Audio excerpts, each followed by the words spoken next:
Nicholas McCarthy started learning to play the piano at the age of 14.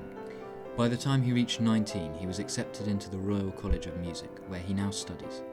For the first time in his life, Nick has been offered the chance to play the Ravel Piano Concerto with an orchestra. His entry to the Royal College of Music, that was definitely a very important step. And this one now is going up. He has only 2 months to learn one of the most technically difficult pieces ever written for piano. No, I'm adding something. This is his first time, so it's important that it goes well for him. If this goes wrong for him, then this potentially has repercussions on everything else he wants to do. There's always a little more tension with the first performance. So far, the pinnacle of my career.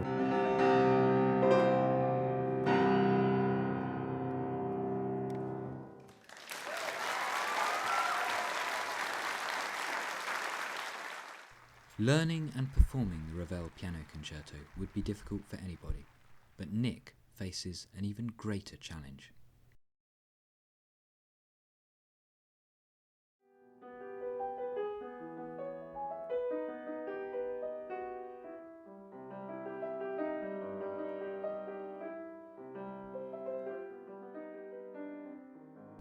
Nicholas McCarthy is 21 years old and lives in Surrey with his parents. This documentary is going to follow Nicholas in the 2 months he has to prepare for his performance with the Trinity Harrow Amateur Orchestra. Their 30th anniversary concert, and I'm opening it. I'm scared as well because obviously I have to be in time with the orchestra and everything. I've never done it before. It so happened that they suggested that there was this fantastic young pianist, Nick McCarthy, who was studying at the Royal College. It's a very important one. I suspect this is a concerto that he may end up playing quite often, but this is his first time. So it's important that it goes well for him, and then it will give him encouragement to go further with it in the future until it becomes a really strong part of him.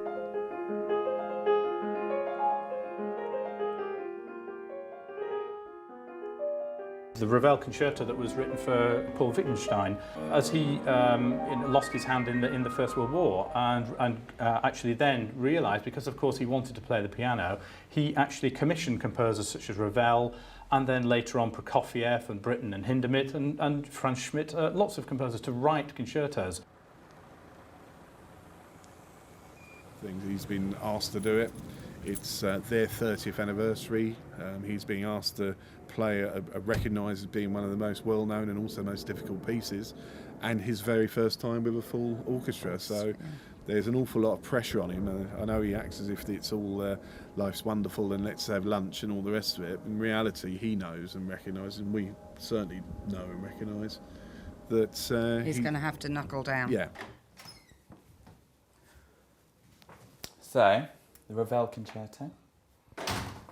And I've had this score years, it's quite battered. I thought I'd be able to play it like instantly. And obviously I couldn't because it was too difficult.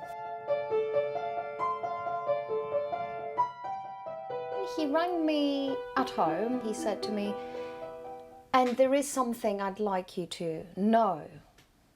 I said, "Right, okay, what would that be?" He said, "You need to know before we meet up that I was born without my right arm." Because in the beginning he used to do it with his little arm. The little arm could get into the key.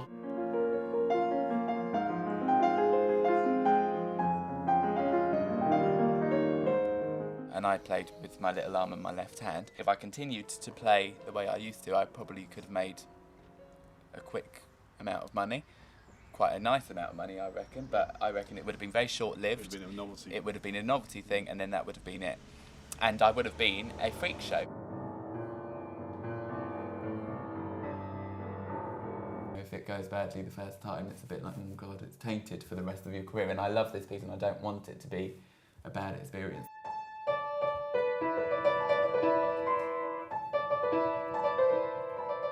He has never ever been told that he's different.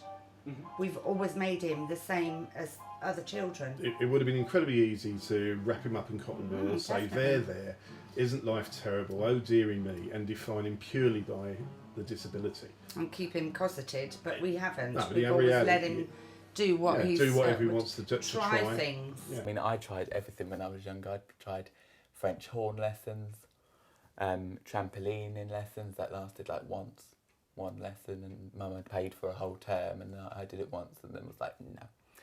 And then, what else? I did everything. Karate. Can you see me doing karate?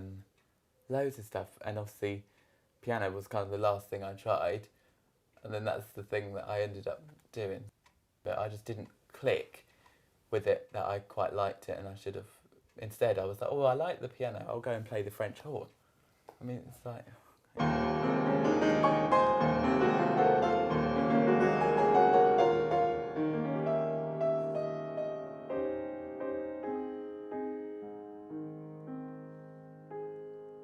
Two-handed international superstar pianists play this, you know, all over the world. And obviously me being a sole left-handed pianist and a specialist in left-hand repertoire, it's almost as if I'm expected to have been playing this since birth, kind of thing. Nicholas regularly visits his local gym in order to maintain the physical condition necessary to perform long piano recitals. Not arms again, my ache from yesterday. A bit of both. That's the one. Pause there each time and go. You know, he's not different to anyone else. You tell him what to do, he does it. He moans a little bit, you know, he swears a little bit. Every time he swears, I make him do more. Squeeze, squeeze, squeeze, squeeze, squeeze. Easy back, that's nice and charming. Good. Go. I don't know why I do it, I paid for this.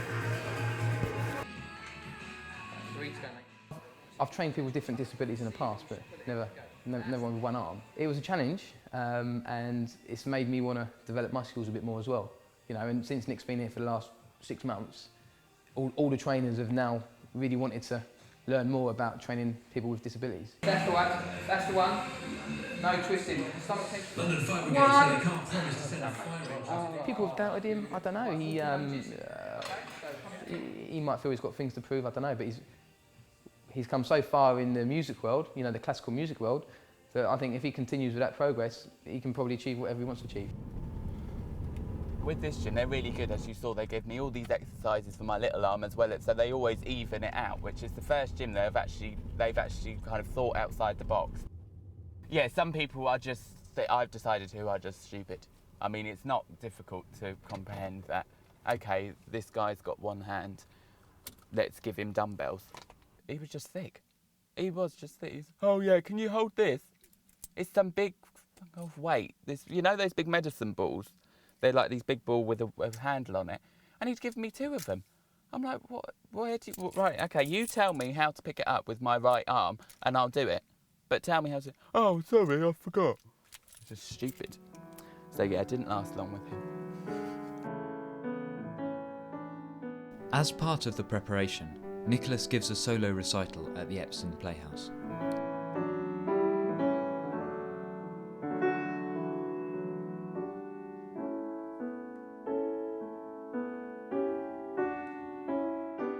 He's a very, very promising player. Because of his situation, he's of particular interest, I think, and a good example to people. You know, he's overcoming some difficulties.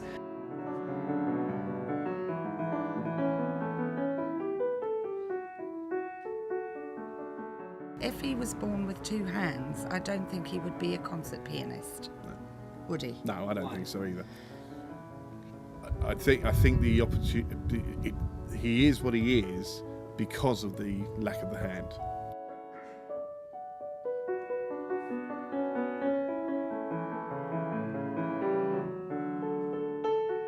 I know for a fact a lot of people come to my recitals just for the pure fact of its curiosity, and they've never seen a left-hand pianist play a full solo recital before, which is fine, but I need to keep that curiosity going. You know, will they then come back to see me a second time?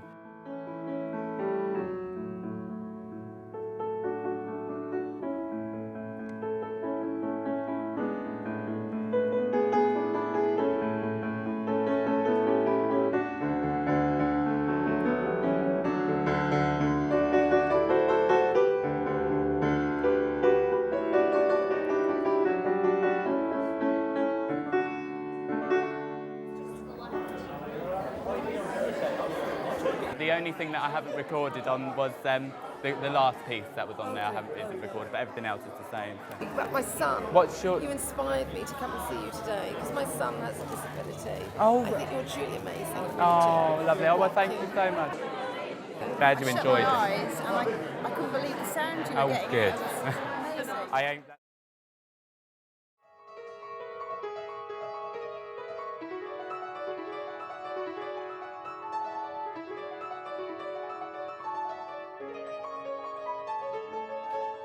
Well, since we last met, I'm pleased with it. I really love it, and I feel quite comfortable with the majority of it. But then you get to here. This is obviously the infamous cadenza, which I am struggling through. We played it through for the first time last night. Yeah. And it sounded without any faults. Any faults, which it sounded very good. Yeah. So he certainly works hard on it and driving us suitably nuts. So I've seen it like, on videos. I'm usually very good at aiming, but people on the videos they play it like 10 times faster than I can, and I'm usually good at it.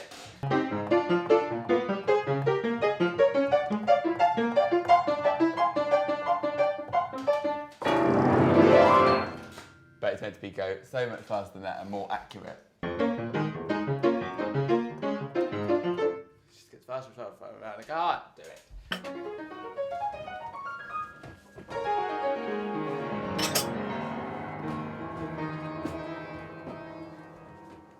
While Nicholas is separately preparing for the concert, Michael, the conductor of the Harrow Trinity Orchestra, holds his first rehearsal at the Harrow Trinity Church, where the concert is going to be held.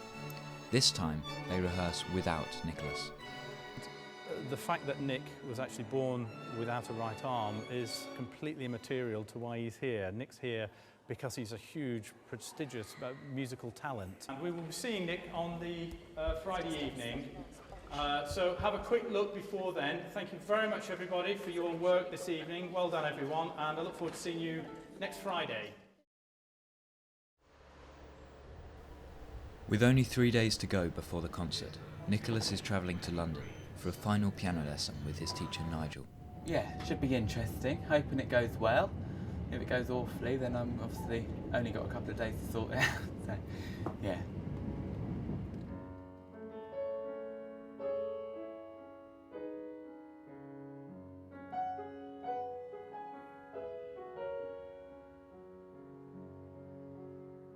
When you have the tie, and they're that tie, think of the next bass note as the equivalent of a melody note that you're tying. Okay. Down, bottom, up, bottom, up, bottom, up, bottom, bom, bom, bom. Bottom, bottom, bottom. No, I'm adding something in. I'm hoping that, I mean, there's a lot of interest in him because of his unusual situation, that doesn't come in too quickly for him to really sort out an excellent kind of technique.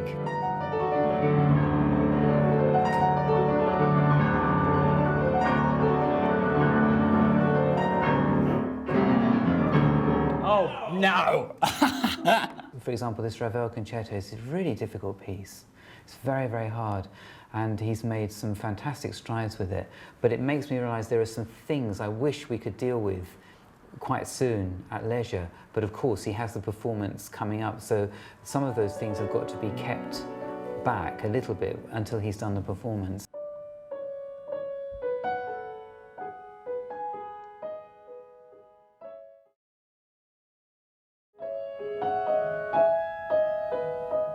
Two days to go. Nicholas has his first rehearsal with Michael.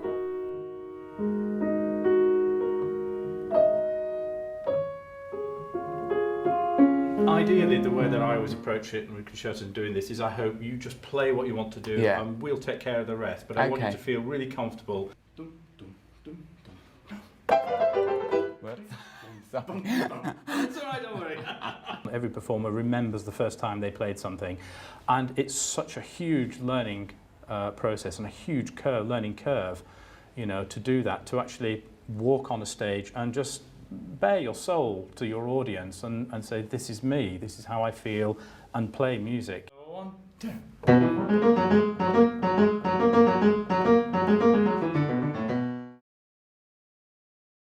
See you later. Bye. Nicholas is heading towards his first rehearsal with the orchestra. Before the concert, they will only rehearse one more time. To you, Mr. Nick McCarthy.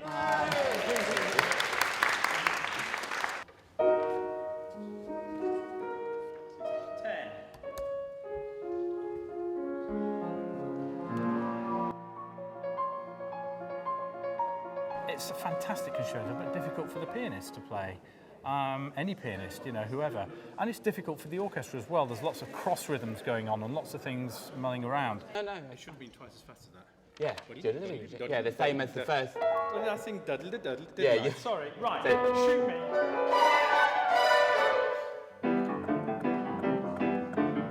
When we've played with orchestras and been soloists, it is so different to what you imagine it to be that it just takes a little time to settle. And as I say, you know, this is the very beginning of Nick's huge, long journey throughout his life with this concerto, which this is the first step, and the first step's always the hardest. Yeah, and almost it's the feeling of da-dum, da-dum, da-dum rhythm there. So it's actually easy for me because I can slow down. Yeah, I think you've just got a bit more time. It's that usual thing I do it on the horn. You're sort of anxious not to get everything in, and therefore you just tend to push a little. The day of the concert. It is the final rehearsal, the last chance to iron out any problems. So whatever tempo you come out of, Okay. we're going to just keep. I'll Yeah. take that tempo. Yeah.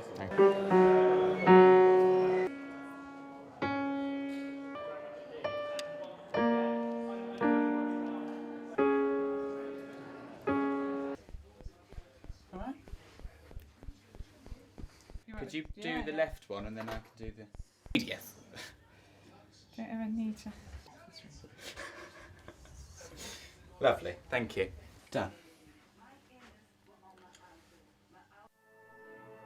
As the audience start to arrive in Harrow, Nicholas and the orchestra get ready for the performance.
Cadenza, Nigel. Thank you so much for coming. I felt really comfortable. I felt really, into it. This is my nan. She wants to be in my documentary. I do. Please. Yeah. I felt. Yeah, you've done really well. So moved when you walked, because I was remembering, my goodness, when we were first, talking about the Ravel. Yeah. Nick, one day, Ravel concerto for you. And now I've played it. Yes. The cadenza, obviously, I wasn't happy with, but I knew that I, wasn't going to be playing my best in that, really. I think that was the last thing I learned, and I've always been having trouble with it. But I was really, really pleased with the rest of the concerto, really enjoyed it, really settled into it, which obviously I think is quite important. So, considering hopefully I'll be able to play quite a lot in future. So. Listen, Thank Nick, you thank so you very much. I don't want to spear you with it. Really well played.